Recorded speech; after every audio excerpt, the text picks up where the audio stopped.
لیجیے یہ تو کمال ہی ہو گیا ہے۔ ہم تو اس بات کا بڑے فخر سے ذکر کیے جا رہے ہیں کہ محمد رفیع کو مہمان گلوکار بنانے میں بہت سے معروف موسیقاروں نے اپنا حصہ ڈالا تھا اور انہیں لاہور سے بمبئی پہنچانے میں ماسٹر فیروز نظامی کا بہت بڑا ہاتھ تھا۔ شاید ہم اس روح میں لگتے چلے جاتے ہیں اور آخر میں مورخ بھی محمد رفیع کے عزتوں کو قلم بند کرنے بیٹھا تو ماسٹر فیروز نظامی کو بھی سہراتا ہے۔ اس میں تو کوئی شبہ نہیں کہ ماسٹر فیروز نظامی موسیقی کی دنیا میں بڑا نام تھے، لیکن ان کو یہ کریڈٹ ہرگز نہیں جاتا کہ محمد رفیع کو انہوں نے بمبئی کی راہ دکھائی تھی۔ گزشتہ قسط کے بعد ہمیں دبئی سے ایک شخص کا فون آیا، صاحب آپ بڑا کام کر رہے ہیں لیکن آپ نے ماسٹر فیروز نظامی کو محمد رفیع کا رہبر ثابت کر دیا ہے۔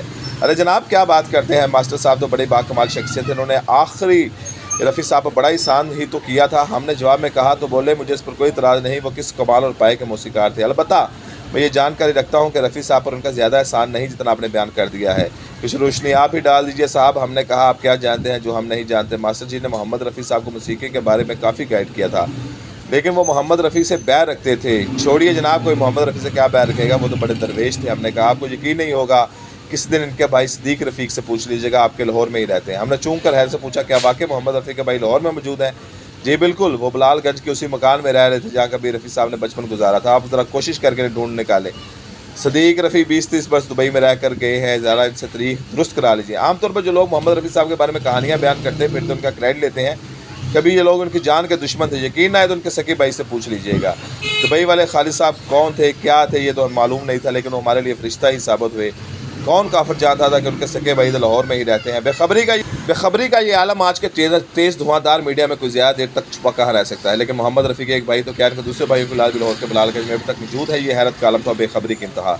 ہم اپنے تعلق داری کے ہر کارے دوڑا رہے تھے کہ موسیقار، طبلہ نوازوں، گلوکاروں، حتیٰ کہ محمد رفیع کے نام کی برکت سے شہرت حاصل کرنے میں گلوکار انور رفیع سے بھی پوچھوایا۔ جواب ملا، سنا تھا کہ کہیں رہتے ہیں، نہ جانے اب کہاں ہیں۔ وہ موسیقار طبلہ نواز طافو کے بیٹے گٹارسٹ زیادہ طافو سے رابطہ کیا کہ وہ تلاش میں مدد کریں، ان کے پاس بھی کوئی امید بھری خبر نہ تھی۔ یہ تو حال ہے اس قبیلے کا، ہم سمجھ رہے تھے کہ صرف ہم ہی بے خبر ہیں، لیکن ادھر تو موسیقی سے وابستہ گھرانے بھی محمد رفیع کے بھائی اور ان کے بھائی گھر سے لا علم تھے۔ تامک ڈوئیاں سب نے ماری، اشب خیال سب نے دوڑائے، لیکن تھک ہار کے جواب دے دیا اب کیا کریں، کہاں تلاش کریں۔ پھر اچانک خیال آیا کیوں نہ بلال گنج کے کونسلر سے رابطہ کیا جائے، پرانے لوگوں کا حافظہ اتنا بھی خراب نہیں ہوگا، کوئی نہ کوئی اس کے بارے میں مدد کر ہی دے گا۔ بس ہم نے کونسلر سے رابطے شروع کرنے کا ارادہ کیا۔ اب یہ سوچ ہی رہے تھے کہ ان کونسلر کا فون نمبر کہاں سے حاصل کریں، نہ جانے بلال گنج کے علاقے کا کونسلر کون ہوگا جو میری مراد پوری کرے گا۔ اس شیشو پنجے میں روزنامہ پاکستان کے مطابق لیڈی رپورٹر طیبہ ہمارے پاس دفتر ہے، انہوں نے جواب بتایا کہ ٹاؤن ہال یونین کونسل ان کی ذمہ داری میں ہے۔ ہم اچانک خوشی سے اچھل پڑے اور اپنا مدعا بیان کر دیا۔ ہم بلال گنج کے ناظم، چیئرمین یا کسی کونسلر کا نمبر دے دیں۔ یہ سنتے انہوں نے پرس میں ہاتھ ڈالا، کاغذوں کا پرندہ نکالا، ان کے ورگردانی شروع کر دی۔ اگر آپ بتا دیں بلال گنج کی یونین کونسل کا نمبر کیا ہے تو مجھے چیئرمین یونین کونسل کا نمبر تلاش کرنے میں آسانی ہو جائے گی۔ لمبی فرستوں پر نظر ڈالتے میں نے پوچھا، پھر ساتھ ہی انہوں نے خیال آیا، انہوں نے جھٹ سے فون نمبر نکالا اور بولی پارٹی یونین کونسل کے چیئرمین سے پوچھتی ہوں۔ انہوں نے چیئرمین سے بات کر کے مجھے فون تو مار دیا، تو میں نے محمد رفیع کے بھائی کی تلاش کرنے کے لیے استدا کی تو بولے سمجھے آپ کا کام ہو گیا، بس 10 منٹ دے دیں، آپ کو ان کا فون نمبر بھی دیتا ہوں۔ یہ سنتے ہی ہمارے دل کو تسلی ہوگی، کیونکہ لگتا تھا وہ انہیں جانتے ہیں۔ واقعی 10 تو نہیں، البتہ آدھے گھنٹے بعد انہوں نے صدیق رفیع صاحب کا فون نمبر اور گھر کا پتہ بھی بتا دیا۔ تلاش کا یہ مرحلہ تو طے ہو گیا، اب ملاقات کے لیے رابطہ کرنا تھا۔ محمد صدیق رفیع کو جب فون کیا تو انہوں نے فون اٹینڈ نہیں کیا۔ کئی دن یہ سلسلہ چلتا رہا، آخر ایک دن سنی گئی، دوسری جانب سے بزرگانہ آواز سن کر انہیں سلام کیا، اپنا تعارف کرایا تو بولے میں تو بیمار ہوں، ملنا مشکل ہوگا، اب 3 دن بعد رابطہ کر لیں۔ 3 دن بعد فون کیا تو فون بند،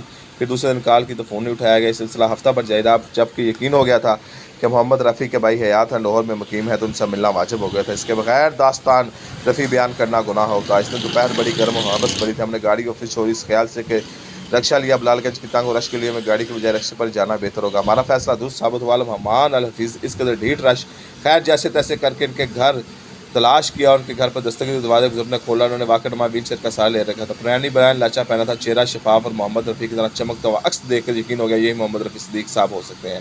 السلام علیکم، ہم نے سلام کے بعد تعارف کیا تو بڑھیا سب کچھ بولے تو ہم نے کان پاس لے جا کر ان کی بات سنی۔ باہر گلی میں گاڑیوں کا شور تھا، وہ خود اونچا بولنے سے قاصر تھے۔ ہم باہر سے اندر گئے، سمجھ لیے کہ وہ ہم سے ملاقات کے موڈ میں نہیں تھے۔ ہمیں تو شدید دھچکا لگا کہ محمد رفیع جیسے مرجان مرچ فقیر کا بھائی ہمیں دروازے سے ٹار آیا ہے۔ ہم گرمی سے ہاں پر رہے تھے، شکر تھا کہ ہم نے راستے سے منرل واٹر کی بوتل لے لی تھی، اوپر سے ان کا روکھا پن، ہم نے پانی کا گھونٹ دیا، صحافہ یا چستی کے ساتھ ان کی باتوں میں جا کر یوں سانس دلایا کہ جیسے ہم ان کے برسوں کے شناسا ہیں، کیونکہ یہ بات دل میں بیٹھ گئی تھی اگر آج واپس چلے گئے تو شاید پھر کبھی ان سے ملاقات مشکل ہو جائے۔ موقع ہاتھ سے کھو دینا کسی نالائکی سے کم نہ ہوتا۔ دراصل وہ میڈیا سے ملنے سے انکاری تھے، انہیں میڈیا والے کئی بار ڈاج کرا گئے تھے۔ خیر یہ قصہ یہاں بیان کرنا مناسب نہیں کہ انہیں میڈیا والوں کو کس نوعیت کی شکایات تھی۔ ہم نے دیکھا وہ کچھ مائل بعد گفتگو ہیں، لیکن کسی صحافی کو انٹرویو ہرگز نہیں دیں گے۔ ہم ان کی دل سوزی کرتے رہے، مداح کی طرح ان کے پاس ایک ٹوٹے